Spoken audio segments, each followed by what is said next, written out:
കൂട്ടുകാരെ, ഒരു കുട്ടി കഥ കേട്ടാലോ? കഥയുടെ പേര് എടുത്തുചാടിയാൽ.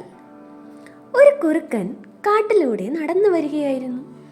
നടന്ന് കുറുക്കൻ എത്തിപ്പെട്ടതോ ഒരു കിണറ്റിനകത്ത്. കിണറ്റിലകപ്പെട്ട കുറുക്കന് ഒരു വിധത്തിലും പുറത്തേക്ക് കടക്കാനാകുന്നില്ല. കുറച്ചു കഴിഞ്ഞപ്പോൾ അതുവഴി ഒരു ആടെത്തി. ആട് കുറുക്കനെ കണ്ട് ചോദിച്ചു, "നീ കിണറ്റിൽ എന്തെടുക്കുകയാണ്?" കുറുക്കൻ പറഞ്ഞു, "ഇതിനകത്തുള്ള പുല്ല് നല്ല രുചിയുള്ളതാണ്." "അതിന് നീ പുല്ല് തിന്നില്ലല്ലോ?"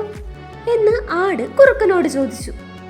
മറുപടിയായി കുറുക്കൻ പറഞ്ഞു, "പുല്ലിന് നല്ല സ്വാദാ." കൊതി തോന്നി ആട് ചോദിച്ചു, "ഞാൻ എങ്ങനെ താഴേക്ക് വരും?" "ഇവിടെയുള്ള പുല്ലിന് നല്ല കനമുള്ളത് കൊണ്ട് നീ താഴേക്ക് ചാടിയാലും ഒന്നും പറ്റില്ലെന്ന് കുറുക്കൻ ഉപദേശിച്ചു. ആട് കിണറ്റിലേക്ക് ചാടി. താഴെ എത്തിയ ആടിന്റെ മുകളിൽ ചാടിക്കയറി കുറുക്കൻ രക്ഷപ്പെട്ടു. കുഞ്ഞുങ്ങളെ, ഈ കഥയിൽ നിന്ന് നിങ്ങൾക്ക് എന്താ മനസ്സിലായത്? ആലോചനയില്ലാത്തവരെല്ലാം അരുതാത്തതിലൂടെ കടന്ന് അപകടത്തിൽപ്പെടും. കണ്ണുകൊണ്ട് കണ്ടതുകൊണ്ടോ കാതുകൊണ്ട് കേട്ടതുകൊണ്ടോ ഒന്നും സത്യമാകണമെന്നില്ല. എന്തിലും കൗശല സാധ്യതകളുണ്ട്. ആളുകളുടെയും സംഭവങ്ങളുടെയും ഉദ്ദേശശുദ്ധി മനസ്സിലാക്കുക എന്നതാണ് വിവേകപൂർവമുള്ള പെരുമാറ്റത്തിന്റെ അടിസ്ഥാന തെളിവ്.